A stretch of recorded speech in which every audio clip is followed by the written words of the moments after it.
Hello, welcome to a brand new video. Being a self-taught artist at times can be a little overwhelming. There's just so much information out there. It can be a little tricky trying to figure out where to get started. So today I wanted to talk about the photography books that really helped me at the start of my photography journey.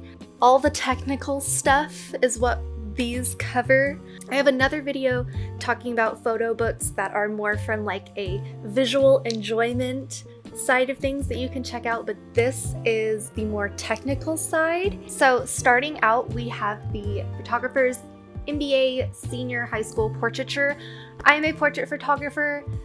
This is what my business foundation is built on, so depending on what you enjoy photographing, this may or may not pertain to you, but overall, this has been super helpful in talking about, marketing your business. There's also just really great information about working with natural light and locations and good locations that would work for your photo shoots, as well as plenty of examples of senior portraits. And there's just a lot of really great information about the business side of things because I didn't go to business school. It can be a little daunting trying to figure out, how do I price myself? How do I get started? What's the best way of marketing myself? So this has been a really great book for that. This book was given to me by my friend and mentor who is a senior portrait photographer. The next book that I have is Shooting in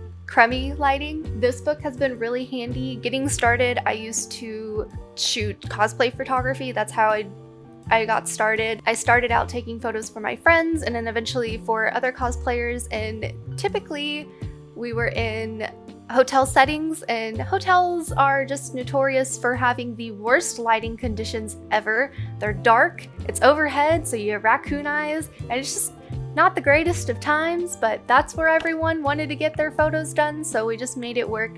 And this book is just chock full of information on how to combat that with, white balance, ISO, your exposure triangle. There's also lighting situations like dapple lighting and backlighting.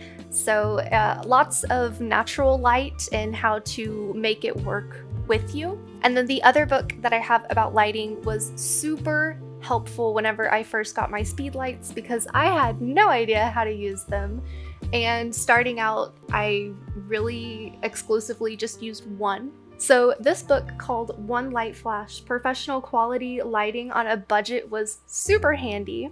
These two lighting books were also gifted to me by my mentor, and it was kind of my homework assignment to really get familiar with lighting. There's a lot of great information in this book on your lighting equipment and your basics outside of just your flash, like reflectors and light stands, light meters, the different types of lighting, strobe versus speed light, and then there's lots of information about metering, lighting situations for headshots, outdoors, sunny conditions. It also gives you some light setup recommendations depending on what you're shooting, whether it needs to be more flat or a bit more creative. There's a few diagrams in here that will help you kind of get started on where to place your key light. The last book that I would like to share is The Art of Photography, 2nd edition, A Personal Approach to Artistic Expression.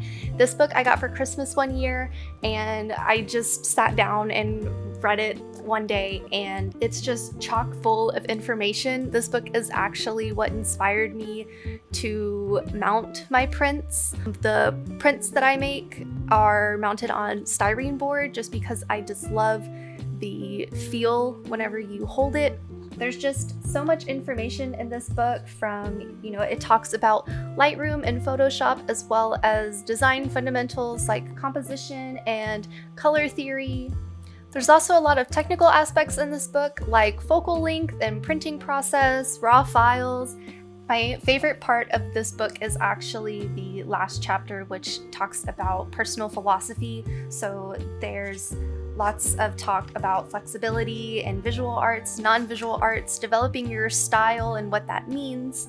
So I'm just gonna quickly read the introduction paragraph. This closing chapter brings the book full circle. We started by inquiring into ourselves, our own personal interests, and asking what we wanted to say about them and how we wanted to say it. Then we delved into the techniques and considerations that translate those desires into visual statements, not mere pictures.